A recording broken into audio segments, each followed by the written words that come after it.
आज के इस कार्यक्रम में आप सभी का स्वागत है। इस श्रृंखला के पिछले कार्यक्रमों में हमने सीखा था एक द्विघात समीकरण को हल करना गुणनखंड विधि से और पूर्ण वर्ग विधि से। आइए आज सीखें गणित की यह महत्वपूर्ण अवधारणा किस तरह से हमारी समस्याओं को हल करने में हमारी मदद करती है। आइए शुरुआत करते हैं एक पहेलीनुमा प्रश्न से। प्रश्न है, एक विद्यालय के विदाई समारोह में शामिल विद्यार्थियों में प्रत्येक ने एक दूसरे को एक एक उपहार दिया। यदि उपहारों की कुल संख्या 132 है तो विद्यार्थियों की संख्या ज्ञात कीजिए। अगर हम मान लें कि समारोह में कुल x विद्यार्थी शामिल हुए तो यह स्पष्ट है कि कोई भी विद्यार्थी खुद को तो उपहार दे नहीं सकता। अतः प्रत्येक विद्यार्थी द्वारा दूसरे विद्यार्थियों को दिए गए उपहारों की कुल संख्या हुई x घटा 1। जब एक विद्यार्थी x घटा 1 उपहार देता है तो x विद्यार्थी कुल कितने उपहार देंगे?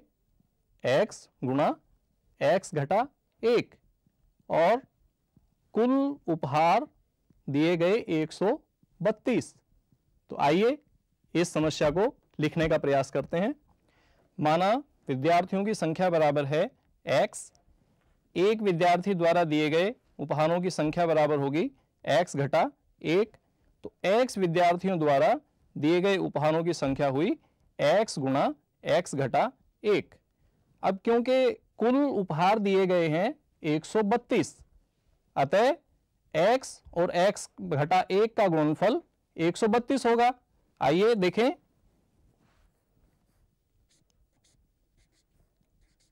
x गुणा x घटा 1 बराबर 132।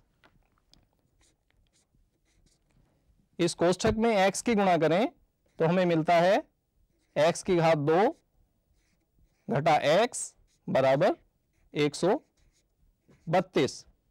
132 को समीकरण के बाएं पक्ष में लाने पर हमें मिलता है x की घात 2 घटा x घटा 132 बराबर 0।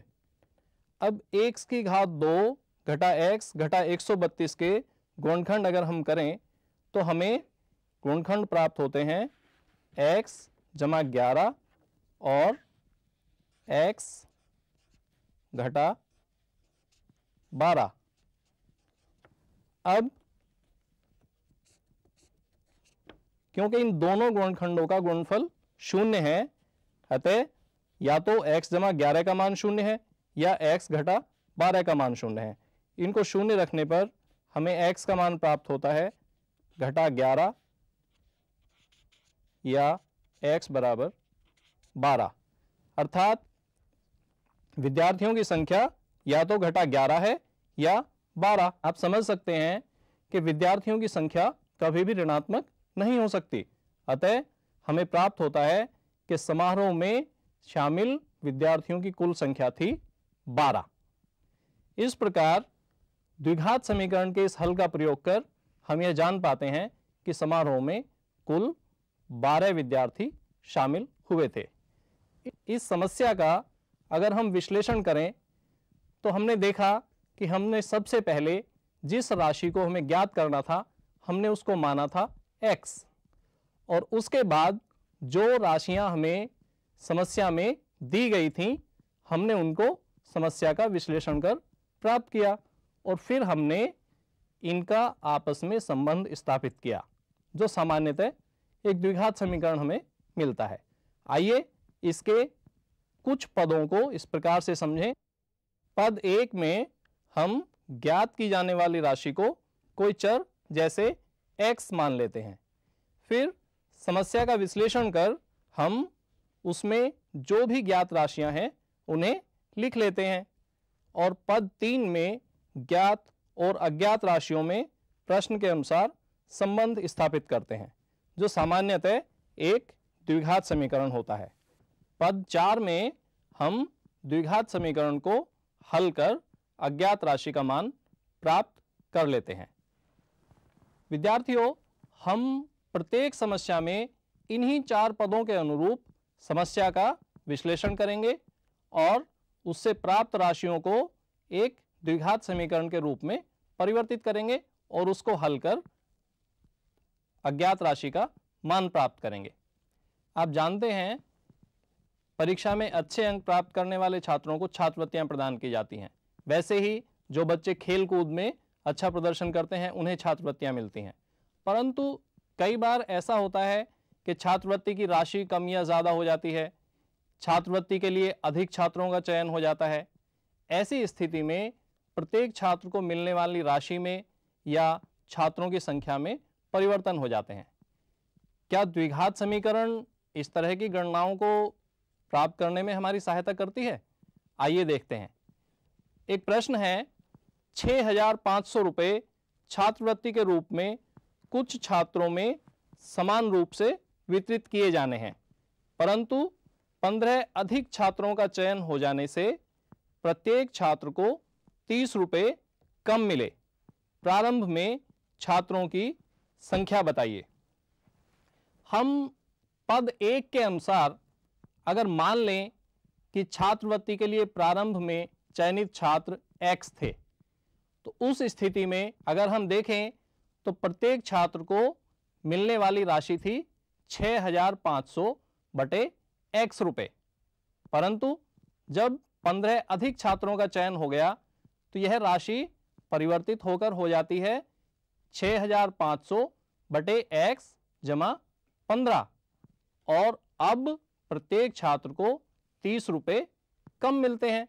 आइए इस समस्या को लिखने का प्रयास करते हैं।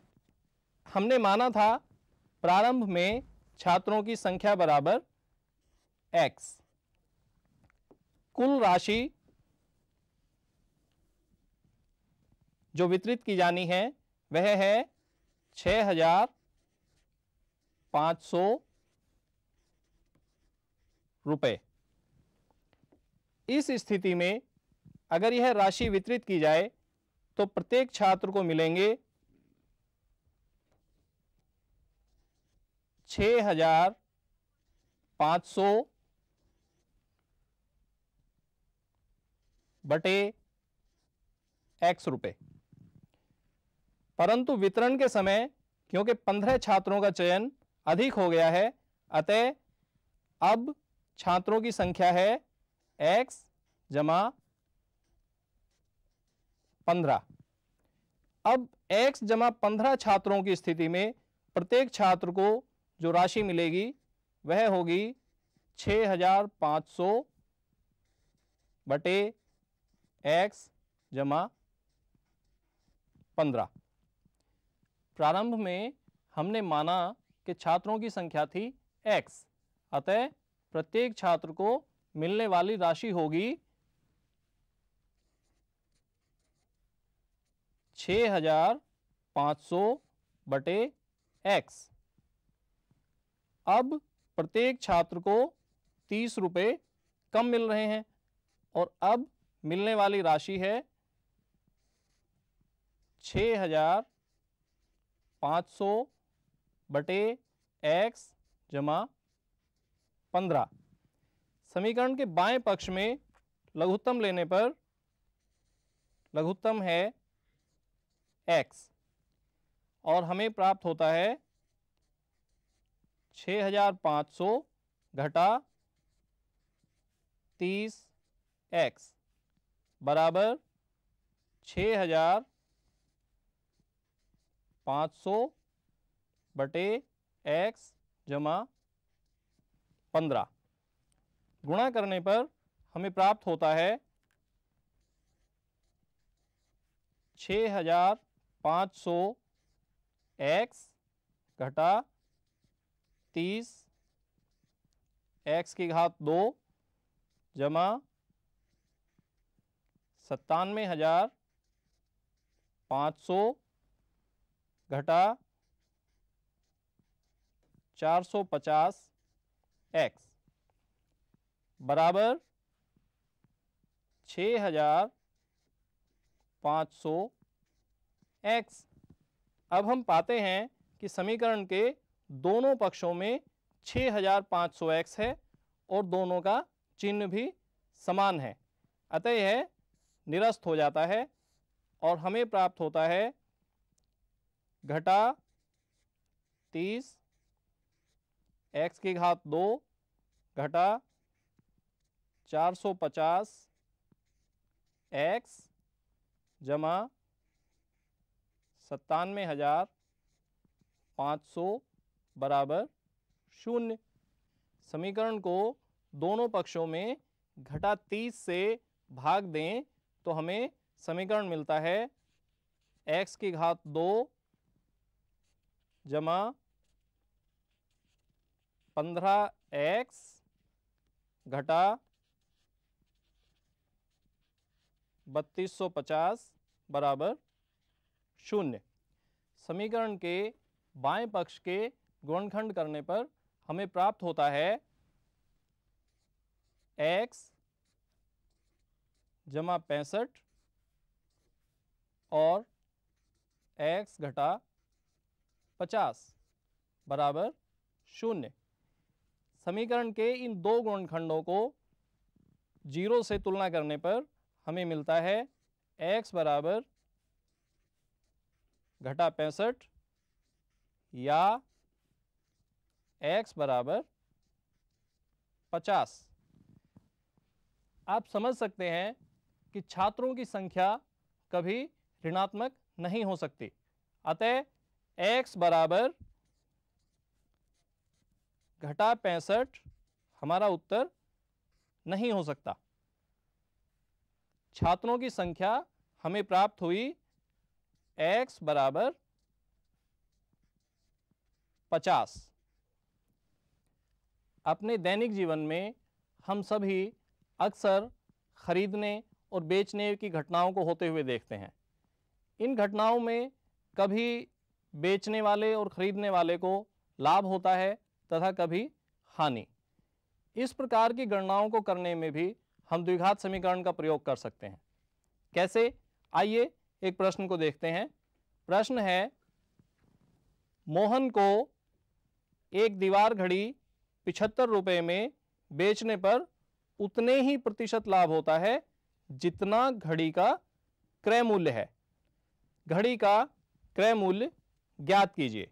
अब अगर हम मान लें कि घड़ी का क्रय मूल्य x है तो मोहन को लाभ होगा x का x प्रतिशत, अर्थात x गुणा x बटे 100।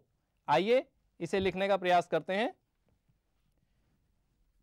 घड़ी का क्रय मूल्य था x, मोहन को लाभ लेना है x का x प्रतिशत, जो होगा x गुणा x बटे 100।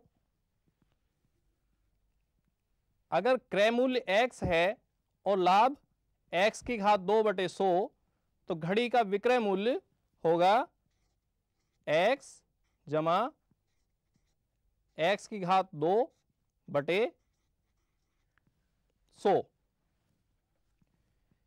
प्रश्न के अनुसार विक्रय मूल्य है 75 रुपये, अतः x जमा x की घात 2 बटे 100 बराबर होगा 75 के। x जमा x की घात 2 बटे 100 बराबर 75। दाएं पक्ष का लघुत्तम लेने पर हमें मिलता है 100x जमा x की घात 2 बटे 100 बराबर 75। गुणा करने पर हमें प्राप्त होता है x की घात 2 जमा 100x बराबर 7500। 7500 को समीकरण के बाएं पक्ष में लाने पर यह द्विघात समीकरण है x की घात 2 जमा 100x घटा 7500 बराबर 0। इस बाएं पक्ष के गुणनखंड हम करें तो हमें गुणनखंड मिलते हैं x घटा 50 और x जमा 150।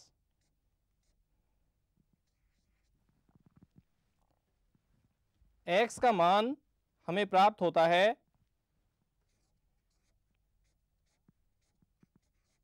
50 या घटा 150। हम जानते हैं कि किसी भी वस्तु का क्रय मूल्य कभी ऋणात्मक नहीं हो सकता, अतः हमें प्राप्त यह मान x बराबर -150 गलत है और घड़ी का क्रय मूल्य प्राप्त होता है 50 रुपये। आइए अब ज्यामिति से संबंधित कुछ समस्याओं को देखते हैं। क्या इसमें भी यह हमारी सहायता करेगा? अवश्य। आइए एक प्रश्न देखते हैं। एक आयताकार खेत का परिमाप 60 मीटर है तथा क्षेत्रफल 200 वर्ग मीटर। खेत की लंबाई व चौड़ाई ज्ञात कीजिए। अगर हम खेत की लंबाई को x तथा चौड़ाई को y मान लें तो हम x और y के पदों में परिमाप को लिख सकते हैं और x और y के पदों में ही हम क्षेत्रफल को भी व्यक्त कर सकते हैं। आइए कोशिश करते हैं। माना खेत की लंबाई बराबर है x मीटर और खेत की चौड़ाई बराबर है y मीटर। खेत क्योंकि आयताकार है अतः आयत का परिमाप होगा, आयताकार खेत का परिमाप होगा 2x जमा 2y और खेत का क्षेत्रफल होगा xy वर्ग मीटर। प्रश्न के अनुसार आयताकार खेत का परिमाप है 60, अतः हम लिख सकते हैं 2x जमा 2y बराबर 60 या x जमा y बराबर 30 तथा क्षेत्रफल एक्स वाई बराबर समस्या में दिया गया है 200 वर्ग मीटर। एक्स वाई में अगर हम x प्लस वाई के संबंध से y का मान प्रतिस्थापित करें तो हमें प्राप्त होता है x, y का मान है 30 घटा x बराबर 200। कोष्ठक में x की गुणा करने पर हमें मिलता है 30x घटा x की घात 2 बराबर 200। 200 को समीकरण के दाएं पक्ष में लाने पर हमें समीकरण प्राप्त होता है 30x घटा x की घात 2 घटा 200 बराबर 0। समीकरण को अगर हम घटा के चिन्ह से दोनों पक्षों में भाग दे दें तो हमें समीकरण प्राप्त होती है x की घात 2 घटा 30x जमा 200 बराबर 0। बाएं पक्ष के गुणनखंड करने पर हमें गुणनखंड प्राप्त होते हैं x घटा 20 और x घटा 10 बराबर 0 और x के हमें दो मान प्राप्त होते हैं 20 या x बराबर 10। अगर x का मान 20 है तो क्षेत्रफल के संबंध से या परिमाप के संबंध में x का मान 20 रखने पर हमें y का मान प्राप्त होता है 30 घटा 20 बराबर 10।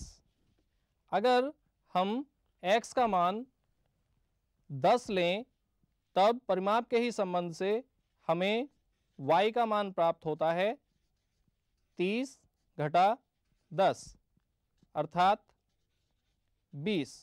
इस प्रकार हम देख रहे हैं कि अगर आयत की लंबाई 20 है तो उसकी चौड़ाई 10 है, और अगर उसकी लंबाई 10 मीटर है तो उसकी चौड़ाई 20 मीटर है। वैसे सामान्यतया हम लंबाई को चौड़ाई से अधिक लेते हैं, अतः आप मान सकते हैं कि आयताकार खेत की लंबाई है 20 मीटर और उसकी चौड़ाई है 10 मीटर। हमारे दैनिक जीवन के गति संबंधी प्रश्नों में भी कुछ ज्यामितीय संकल्पनाओं का प्रयोग होता है। जैसे आइए इस प्रश्न में देखते हैं, राम व मोहन एक स्थान से एक साथ अपनी यात्रा शुरू करते हैं। राम पश्चिम दिशा में तथा मोहन दक्षिण दिशा में। राम की गति मोहन से 5 किलोमीटर प्रति घंटा अधिक है। यदि 2 घंटे बाद वे एक दूसरे से 50 किलोमीटर दूर हैं तो दोनों की अलग अलग औसत गति ज्ञात कीजिए।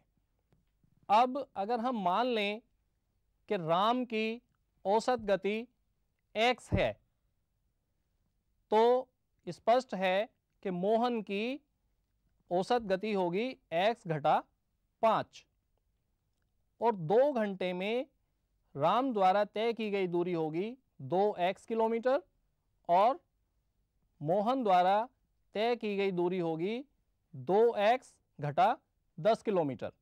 आइए इस संबंध को देखते हैं।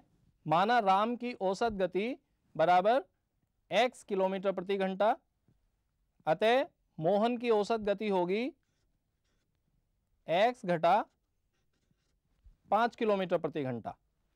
2 घंटे में राम, क्योंकि 1 घंटे में दूरी तय कर रहे हैं x किलोमीटर, अतः 2 घंटे में करेंगे 2x किलोमीटर। वहीं 2 घंटे में मोहन द्वारा तय की गई दूरी होगी 2 और कोष्ठक में x घटा 5।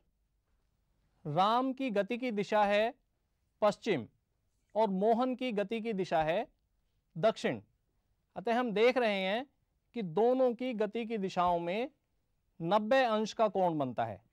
आइए इसे चित्र पर बनाने का प्रयास करते हैं। इस चित्र में हम देख रहे हैं यह है उत्तर दिशा, यह दक्षिण, यह पूर्व और यह पश्चिम। राम की गति की दिशा है पश्चिम और मोहन की गति की दिशा है दक्षिण, और दोनों के बीच की दूरी 2 घंटे बाद है 50 किलोमीटर।